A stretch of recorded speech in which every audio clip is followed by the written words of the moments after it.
kunundi jaalalafi kabaja goota qabsaa gameessa abbaa qeerroo abbaa qabsoo abbaa nageenya abbaa dimokiraasii abbaa walqixxummaa Jawaar Mohammad Jalaa kabaja qabaniin kaa'uu didanii jiran jechuudha. Isuma ijaan arguunu waan guddoodha jechuudha. Kunundi jaalala kabaja abbaa isaanii abbaa qabsoo abbaa tarsiimoo abbaa imaammataa irraa qabanii argaa guyyaa addaati guyyaa yeroo jalqabaatiif ka keenyattis hin taane egaa shirrii mootummaa Itoophiyaatii fi qaba adda addaatiin sagantaa sun odoon milkaa'ina ta'e argaa biyya Jarman magaalaa Nuurenberg irratti qeerroo Nuurenberg wajjin jechuudha. Hawaasa Oromoo biyya Jarman biyyoota garaagaraa irraa dhufan wajjin egaa yeroo ammaan kana obbo Jawaar Mohammad gaafasaa kan hin gaabbu jedhu uummata Oromoo bashaashataa qabsoodha. Qabsaa'ota Oromoo biyya Jarmanii jiran wajjin eebbisiisu irratti kan argamu yeroo ammaan kana egaa kitaabota namoota ispeeshaal jedhaman warra kitaaba kana gara yuuroo 1,000tiin bitatan hunda isaanii irratti farramaatiin kennaafiitiin jira kabajamtoota jaallatamtoota dhaggeeffattoota keenya obbo Jawaar Mohammad guyyaa irraan kana hawaasni Jarmaniidha biyya Jarmanii magaalaa guddoo Nuurenberg jedhamtu keessatti gaa baay'inaan bahuudhaan bakka taa'anii fi bakka dhaabbatan illee wal kutanii galma guutanii akka malee Jawaar Mohammad gammachiisaniitiin jiran gaa kabajamtoota jaallatamtoota dhaggeeffattoota keenya egaa haala kanaan uummanni tartiibaan dhaabbatee kitaaba yuuroo 1,000 olii warra bitateef irratti farramuu irratti kan argamu gaa ammaan kana akkanatti gaa hayyuu fi maqaa itti godhuun beekamaadha. Kitaabota hayyoonni barreessan baay'ee maqaa kaasuudhaan Abaluu Abaluu Abrahaam Lincoln Abaluu jedhanii kitaabonni hayyuun addunyaa kanaa barreessee namoonni siyaasaa gurguddaan yeroo ammaan kana fakkeenya godhachuudhaan jechoota isaanii yeroo fayyadaman argaatiin jirra. Hayyuu keenya kanoo maaliif hangas takka hin guddifne jechuudhaan Oromoo yeroo ammaan kana guutuu addunyaa irratti gaa haala kanaan obbo Jawaar Mohammaditti kabajaa horuudhaaf bakkoota hedduutti sagantaan qabameeti jira gaa kun kan guyyaa jalqabaatiif sagantaan biyya Keeniyaa keessatti qophaa'ee turulleen fashilleen garuu kan biyya Jarmanii kun aara nu baasee jechuudhaan Oromoonni baay'ee yeroo ammaan kana jijjiirratti kan argamu gaa kabajamtoota jaallatamuu dhaggeeffattoota keenya uummanni danuun dhaabbatee hiriira dhaabbachuudhaan wanni asii eeggachuu jirru kitaaba ani hin gaabbu jedhu ka Jawaar Mohammad barreesse kana laaluuf fudhachuudhaaf hawwiin keenya eeguu turre har'a immoo harkatti fudhachuudhaaf kaardii qabannee taa'uu jirraa jechuudha. Oromoon kutaa 11 hin gaabbinuu kitaaba qeerroon fudhachuudhaaf salfii qabannee dhaabbataa jirra. yeroo jalqabaatiif biyya Jarmaniitti eebbifamuu isaati. Yeroo jalqabaatiif kitaaba hin gaabbu jedhu umrii tiyya hagana geet umrii 27 agaree hin beeku garuu gammachuu hangana jennee nadhagaame. Kanaafuu galatoomii Jawaar yoomiyyuu nutillee hin gaabbinuu kitaaba kana bitachuu irratti hin jaan. Galatoomeetillee. Oromoon ni jirra baga jiraattanii waggaa 100 jiraanna ni injifannallee kitaaba bituu miti seenaa abbootii teennaa seenaa leenca ilma Oromoodha ifatti arginee ijaan wal arguu kennan uummanni Oromoo kakaleessa addaan faca'ee har'a wal arguun gammachuun namni galma guutee kun alatti hafuun jaalala isaatiif fi jaalala sabaatiif jecha ni injifannoon kan uummata Oromooti. Akkuma isin argaa jirtan kun hundi uummanni argitan kun hundi warra kitaaba bitachuudhaaf hiriira jechuudha. Kitaaba jawwee jaalala kabaja qabuun uummanni Oromoo akkanatti ilaala.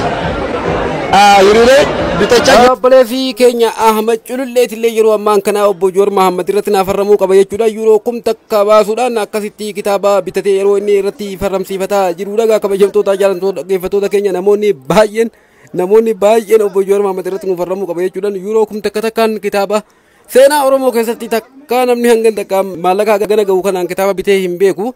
Haa ta'u garuu yeroo guyyaa irraan kana kitaaba obbo Jawaar Mohammad hin gaabbu jedhu kan marsaa jalqabaadhaa kana akka malee itti gammadanii hawaasni Oromoo biyya Jarmanii jiru hiriira galuudhaan akka ajaa'ibatti obbo Jawaar Mohammad irratti farramuu qaba jedhanii yuuroo 1,000 olii warra bitate warra ispeeshaal jedhamaniif irratti farramaatii jira gaa kabajamtoota jaallatamtoota dhaggeeffattoota keenya waan addaatu hojjetame hawaasni Oromoo biyya Jarmanii haala kanaan buqqaatanii hayyuu keessanitti kabajaa gochuu keessaniif hedduu galatoomaa isiniin jenna.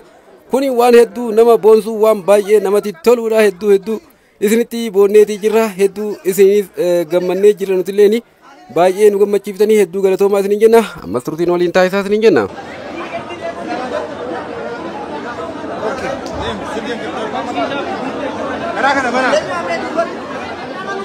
لو جراني تعودنا ليه بنا تكلم ورجع سلم كتابة أبو جوار محمد كان هنگا بوجلو كان بكلمتي كودي جرات اللي كتابني كن يرو أمان كنا كتابني كن بكلمتي كودمي أكا بري فميدا kan jalqabaa waan hanga ammaan kanaa tahee of keessaa kan qabudha. Seenaa Oromoo keessatti, seenaa biyya Itoophiyaa keessatti qabsoo qeerroo kan gaggeessaa turee fi waa hedduu bara jireenya isaa kan hanga ammaan kanaa dabarsee fi maal gochaa akka ture akkasuma immoo waa hedduu kan of keessaa qabudha. Fuula itti aanu immoo kitaabni kun fuula kun takka akka qabu dubbateeti jira. Yeroo laalanuu baay'ee guddaadha. Kitaabni Obbo Jawaar Mohaammed kan lammataa immoo hin gaabbuun yeroo dhiyootti akka eebbifamu innillee akka bahu himeetiin jira. Haala siyaasaa Itoophiyaadha. Waggoota 5 dabran kanaa fi namoota biyya san keessatti wantoota tahaa turanii fi akkasuma immoo maal gochuu akka qabnu waan jedhu irratti gara fuulduraatti illee irratti waan siyaasa Itoophiyaa kan gara fuulduraa Itoophiyaan maal ta'uu qabdi waan jedhu baay'inaan kan keessatti katabee kutaa lammaffaan yookaan kitaabni lammaffaan hin gaabbu yeroo dhiyootti akka isin bira gahu abdiidha qabna. Obbo Jawaar Mohaammed turtii BBC Afaan Oromootii wajjin taasise keessatti waan kana dubbateeti jira. Kitaaba fuula 2000 qabudha jee kun fuula 1000 qaba. Akka malee guddaadha kunummaanuu fuula 1000 qabuutu hafee jechuudha. Hundaa'uu akka yeroo dhiyootti uummata Oromootii fi uummattoota Itoophiyaa guutuu akkasuma immoo afaan Faranjiitti illee deebisee guutuu addunyaarra raabsamuudhaaf akka hayyoonni addunyaatti illee fakkeenya irraa fudhatan yookaan mootummoonni namoonni siyaasaa baay'een akka fakkeenya irraa fudhataniif afaan Faranjiitti illee deebisaa akka jiru Obbo Jawaar Mohaammed himeetii jira. Uummanni keenya yeroo ammaan kana haala ajaa'ibsiisaa taheen biyya Jarmanii keessatti hawaasni jilli kun achitti wal gahuudhaan yeroo ammaan kana kitaaba isaa jaala isaatirraa kan qaban gatii ittiin gurguramu olitti warri bitatan yeroo kumtakka olitti warri bitatan yeroo ammaan kana Obbo Jawaar Mohaammed haala kanaan irratti farramaa kennaafiitii jira jechuudha. Kitaabni kana fakkaataa hawaasni kenna hawaasni Oromoo hanga ammaan kanaa kan nama dhibu kitaaba bitachaa jira jechuudha. Sa'aatii tokkoo fi walakkaa ol hingaa isaa tokkoon gaa caalaa fakkaatama hanga ammaa hiriirri dhumuu didee jira. Kitaaba kana bitachaati jiran jechuun mallattoo isaati jechuun kun ispeeshaal jedha walaa. Warra yuuroo kun takka oliin bitatee jechaadha. Waan hedduu nama ajaa'ibu seenaa ajaa'ibaati kan hojjetan kan onlaayinii gubbarratti linkii gallakkisee jirullee akka addunyaan ajab jettee afaan irraa qabattutti jechuudha. Takkaa'uu seenaa Jawaar kana akka addunyaan sirriitti qorattutti jechuudha. Hundi keessanuu warri onlaayinaatillee akka kitaaba Obbo Jawaar Mohaammed linkii isaa gallakkise keessafuu warri Kanaadaa, Ameerikaa fi Awustiraaliyaa biyyoota gurguddoo keessa jirtan linkii isa irratti cuqaasuudhaan yookaan biyya isin jirtan kan isin gahu taate linkii isa irraan akka bitatuu qabdanii fi seenaa kitaabota addunyaa keessatti akka sadarkaa qabatu akka gootan abdiidha qabna. Oromoon obboleessa keessan Jawaar Mohaammed hayyuu akka jabeeffattan gamanumaan isin dhaabna jechuudha. Cimaa hoggansa olaanaa gahee leencaa Jawaar Mohaammed nu gidduutti argamuudhaan kitaaba isaanii ani hin gaabbu jedhu bifa adda ta'een eebbisiisaa jiran jechuudha. Dhugaa dubbachuuf eebbi kitaaba ani hin gaabbu kun biyya Jarman irratti bifa adda ta'een bifa nama gammachiisuun hawaasni keenya odoo tokko nafiin bakka jiru buqqee bahee simatee fudhatee jira.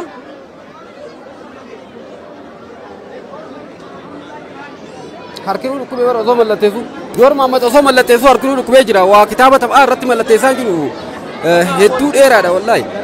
Jidduutti laayivii adda muree ture hanga ammaan kanaa garuu namoonni salphii seenan sun hin dhumanne kun ammallee hin dhumanne akka malee dhaabbatanii kitaaba kana fudhannu malee mallattoo Jawaar Mohaammed irratti agarru malee yeroo kumni takka maal abbaa ishee jechuudhaan namoonni baay'een gaa yeroo ammaan kanaa hiriira seenee haala isin agartan kanaan kitaaba Obbo Jawaar Mohaammed hin gaabbu jedhu kan fuula jalqabaa kan yeroo jalqabaa jechuudha marsaa lamatti qoodeeti jira. Kun kan jalqabaati kitaaba kana keessaa waa hedduu baratanii hayyoonni addunyaa kana yoo kan ilaaltan taate hayyoota gurguddaa kitaaba isaan barreessanirra namoonni siyaasaa gurguddaan fakkeenya godhachuudhaan maqaa isaanii yeroo kaasanii maxxansan ni agarra jechuudha.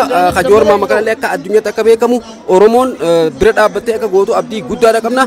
Hedduu nu gammachiiftan hawaasni keenya biyya Jarmanii jirtan wallaahi hedduu isinitti boonneetii jirra kabajamtoota jaalatamtoota dhaggeeffattoota keenya hayyuu ofii abbaatu kabajataa jechuun kanumaa jechuudha. Kabajaa itti gootan kabajamaa isinillee ulfaadhaa isiniin jenna jechuudha. Jor Muhammad mallatteessee harkinuu dhukkuba kitaaba godaa as guuran numa dhumata kitaaba godaa as guuran numa dhumata ummanni Oromoodhaa taatu salphiidhaan dhaabbatee aboo as boqanne Jor Maawoo harka fuudhuun yuuroon kumni takka maal abbaa ishee ijaa jira farda uummanni laa taphee hin taphatamoot akkana hayyuu fi kabajachuu jechuun akkana jechuun hayyuu fi jaalachuu jechuun akkana jechuun kabajamtoota jaaltamtoota dhaggeeffattoota keenyaan akka malee gammadee sin jedhe gama kiyyaanii warri akka kiyyaa gammadan laayik sheer gochuudhaan addunyaa kana akka waliin geessan gama dhumaan isiniif dhaama egaa kabajamtoota jaaltamtoota dhaggeeffattoota keenyaa Yuunaayitid Oromiyaa yeroo garagaraatti waa baay'ee isiniif dhiyeessaa turuu fayyadamuudha sabskiripshina namoota hin godhin yoo kan jiraatan taate chaayinaala keenyaaf akka maatii taatan gama dhumaan isiniif waamicha taasifna garuu sabskiripshina illee namoota hin kadhannu sababa ta'e wayiitiif waan ta'eef warri sabskiraayib hin godhin chaayinaala keenya sabskiraayib godhaadha ammallee diin waliin taa'isa hayyuu ofii haala kanaan kabajachuun kitaabni yeroo jalqabaatiif seenaa Afrikaa keessatti hin jirre bara seenaa ajaa'ibaati kan isin bitan warri afaan Amaaraatiin bitataa jirullee ni jira as keessa jechaadha. Kun akkana fakkaata hin gaabbu kunuuti. Hin gaabbu eeyyeen hin gaabbinu. Hin gaabbinu.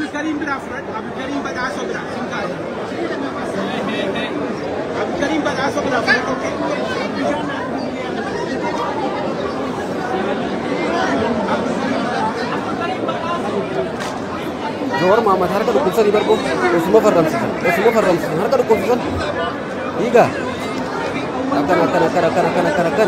akkana boo hawaasa kabajama hawaasa nama booru hawaasa yoo ittiin dhaaddatu hin qaanfanne hawaasa nama boodaa malee jira hawaasa ummata jaallaa ummata kana ummanni ummata akkatti ummata hayyuu fi kabajachuu beeku hayyuu fi jaalachuu beeku kana biyya afaan taphataa jiran biyya keessatti ana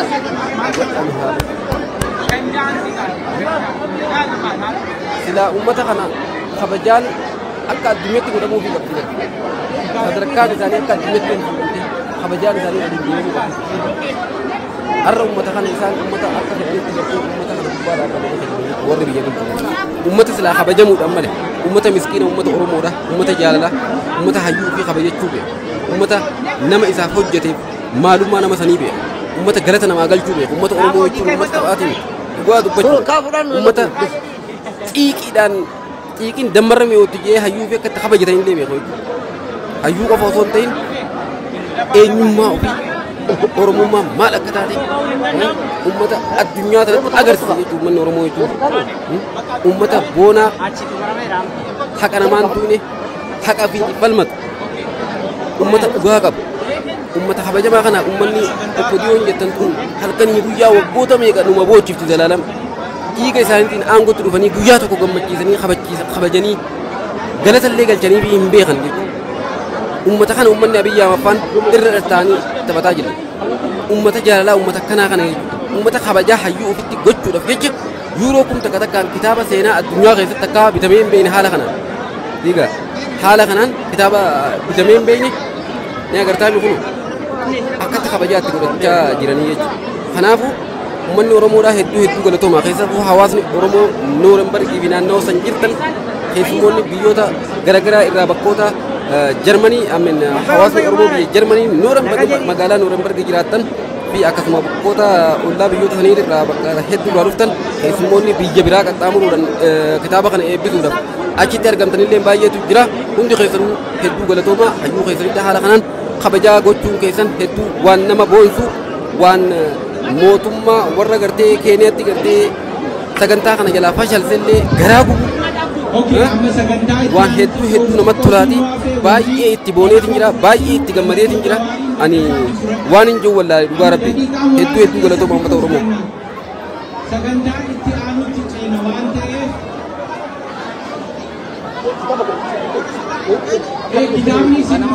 ummanni osoo kitaaba firmaa Jawaar qabu kana fudhatee sagantaa haasaa Jawaar Mahammaditti achi dabaruu qabnaa jiran bar sa'aa takkaa ol barra kitaaba farramsisaa jiran bar gabaabsatti malee sa'aa takkaa oli jechuudha laali yaala ummanni hayyuu isaatii qabu akkana uummata Oromoo.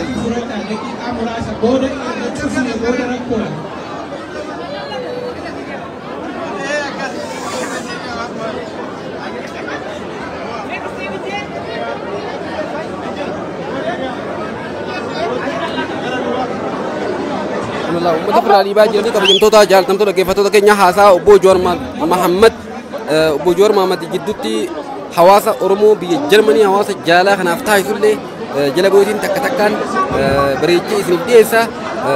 Gamalmaan akka nu yaadattanii dhaamaa kun sagantaa kitaaba simannaa isaatii fi kitaaba isaa yeroo inni jaallattoota isaa speeshaal uummata ta'aniif irratti farramee kannaa jiru kan isin agarsiifne haasaa isaa immoo achirratti maal akka dubbachuudhaaf taa'u kan isin biraan gahu ta'a. Waan waliin turtaniif hedduu galatoomaa isiniin jecha hanga sagantaa san qabannee walitti dachaanutti kanuma waliif daddabarsaa nagaan nuuf turaa isiniin jenna jechuudha. Joor Muhammad harka dhukkubsanii jiran sirriitu ofirraa deebisaa jira uummata. Kunoo kaardii warri kaardii qabatee dhaabbatu kun hundi warra speeshaal warra bitate jechuudha. Warra yuuroo kun takka takkaa waliin bitate jechuudha. Kun waan hedduu nama boonsu waan hedduu namatti tolu. Hedduu isiniin boonneeti jira. Ilillee irratti farramsaa jiran jechuudha. Laafuun haadha warraa isaa ililleen akka irratti farramtu gochaati jiranii. Kun irratti farramaa fi jirti. Maashaallah hedduu isin gammannee jirra. Wallahi hedduu isin boonnee jirra. Uummanni keenya biyya Jarmanii nu boonsitanii jirtanii maal haa jennu kana caalaa maal haa jennu boo yaa akka nagaa boo Oromoo jechuun barbaadu uummata jaalaati. Uummata fiqirii uummata haqa isaa malee haqa namaan tuun uummata hayyuu isaa malee hayyuu namaatiif hin bololle jechuudha. Hayyuu fi akka itti kabajatu uummata kanatti obbodiyoon taphataa galganii biyya anaa nyaatu obbodiyoo anaa nyaatu. Hayyuu akkanaa kana isin salphisuu barbaadan hayyuu uummanni akkatti jala bu'u hayyuu uummanni kitaaba isaa yuuroo kum takka takkaan yuuroodhaa beeku yuuroon doolaararra guddoo beeku yuuroo kum takka takkaan bitee kabajaa itti gochuu beeku aboomee dhaabbaddaa haasa'u waa haanuu taasisu jedhanii gadhiibaa jiran kun olaa osoo hin dhumatin jechuudha. Kana jechuun uummanni isin itti taphattan sun hortee uummata kanaati jechuun uummanni isin biyya keessa halkanii guyyaa cafaqaa jirtan halkanii guyyaa diroodhaan gattumaa jirtan nagaa buusuu haa biyyannaa jedhee Joor Muhammad halkanii guyyaa isin kadhatee diddanii jecha. Wallahi waan hedduu namatti tolu. Hawaasni keenya biyya Jarmanii hedduu galatooma haasaa obbo Joor Muhammad taasisu isiniif hin dhiyeessaa ammas turtiin waliin taasisaa sagantaa kan ta'anii kan isiniif dhiyaatu ta'a. Kana kanumaan kan godhamu ta'a nagaan nuuf tura.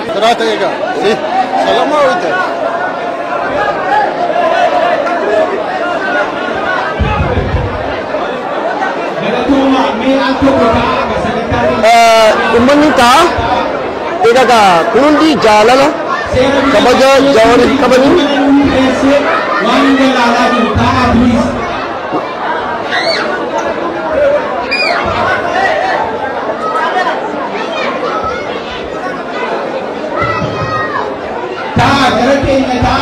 iddoo keessan qabadhaa walii iddoo kenna sagantaa akka hin qabnuuf.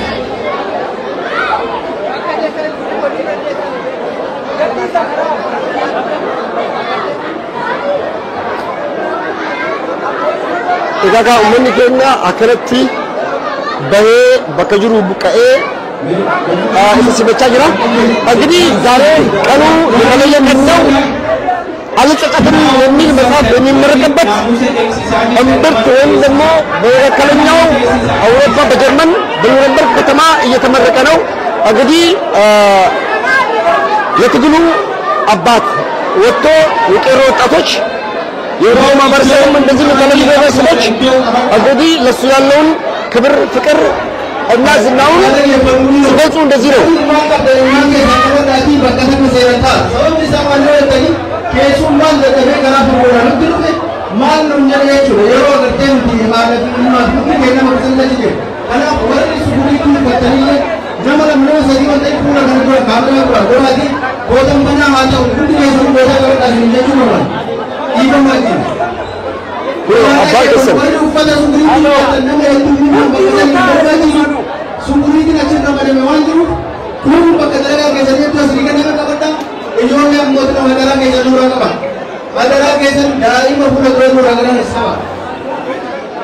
Ila warra dhaabbataniif warri mana nuu kireesse nama dhaabbate hiyyaaf namana keessaa jalaa jiru ta'a. Booda nun komatinaa yoo iddoo hin qabanne nama hin baafnaa jechaa jiru. Maaliif hin ittinne nu dhagahaadha. egaa akkuma hawaasni Oromoo biyya Jarman bakka jiru akkamitti bahee hayyuu isaanii goota qabsaa galeessa kitaaba isaa hundaa biyya kan jalqabaa eebbisiisuudhaaf har'a uummanni keenya akkanatti bahee bakka jiru buqqa'ee isa simachaa jira. Egaa hawaasni Oromoo Netherland, Amsterdam jechuu, France, Paris jechuudha. Akkasuma Manchesteris bifuma kanaan qophaa'anii akkuma keenyaa kanatti simachuu qabanii. Kitaabni kun kitaaba seena qabeessa, kitaaba gartee seenaa isaatii fi akkasumas bu'aa bahii qabsoo Oromoos akkasumas Itoophiyaa sirna baankii hanga taankiidha sirna TPLF yookaan ammoo IADEG buqqisuu keessatti hoggansa olaanaa ta'uudhaan gahee leencaa kan taphachaa ture obbo Jawaar Mohammad har'as Tarsiimoon imammanni haaromnis inni jira nuti itti beeynaa jira egaa akkanatti har'as nuti baanee isa simachaa jirra. Jawween garmaa mutala jedhamu kunoo